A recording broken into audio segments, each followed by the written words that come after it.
নমস্কাৰ, মই আজি এটি ধুনীয়া ৰেচিপি লৈ আহিছোঁ। স্বাস্থ্যসন্মত ৰেচিপি। আহকচোন চাওঁ মইনো কিনো ৰেচিপি লৈ আহিছোঁ। এয়া ভেদাইলতাৰ হয়। মই ভেদাইলতাৰ এটি ৰেচিপি বনাম।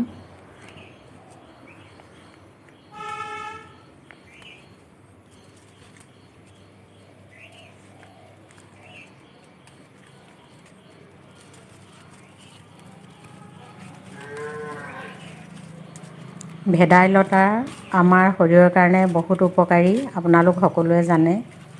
ইয়াৰ শৰীৰৰ আমাৰ প্ৰতিটো ৰোগৰ কাৰণে বহুত উপকাৰী হয়।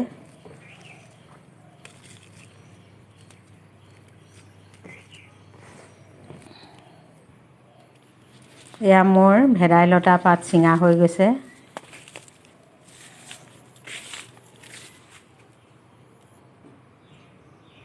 আৰু এতিয়া মাছকেইটা মই বাছি ল'ম। এয়া মাগুৰ মাছ হয়।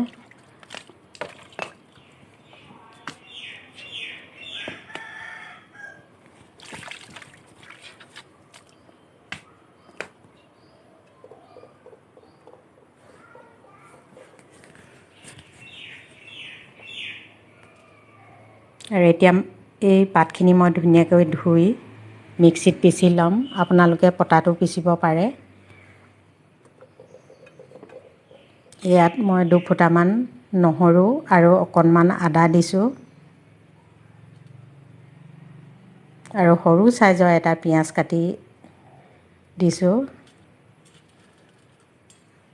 আৰু এয়া জালুক দিছোঁ, কেইটামান জালুক দিছোঁ।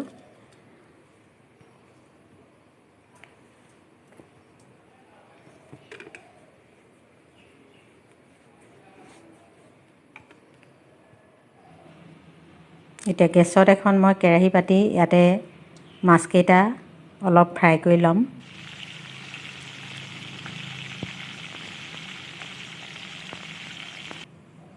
মোৰ মাছ ফ্ৰাই কৰা হৈ গ'ল।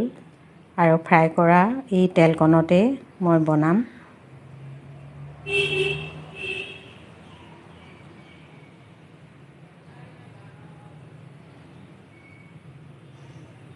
আৰু এই তেলকণতে মই পিচি লোৱা ভেদাইলতাখিনি দিছোঁ। আৰু ইয়াত অকণমান সময়ৰ কাৰণে এইদৰে ভাজি ল'ম। এইদৰে ভাজি ল'লে ইয়াৰ ৰংটো ধুনীয়া হয়।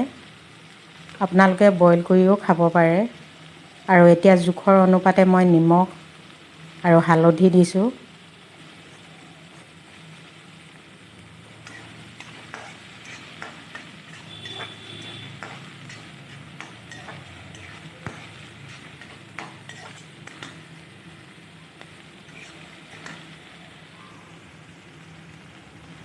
অকণমান সময় এইদৰে ভাজি লৈছোঁ।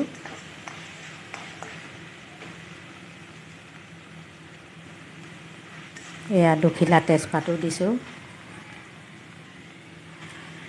আৰু ফ্ৰাই কৰি লোৱা মাগুৰ মাছকেইটা ইয়াতে দিছোঁ।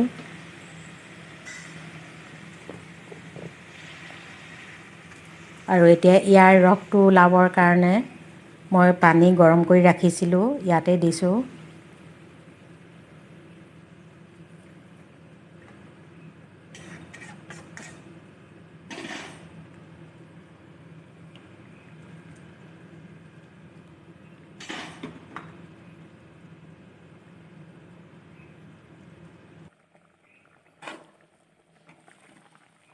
আৰু এয়া মোৰ ভেদাইলতাৰ জোলকণ খুব ধুনীয়াকৈ হৈ গৈছে।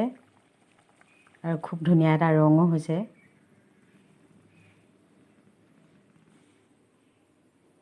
আৰু যদি মোৰ এই ভিডিঅ'টি ভাল পাইছে তেতিয়াহ'লে আপোনালোকে লাইক, ছাবস্ক্ৰাইব আৰু শ্বেয়াৰ কৰিব।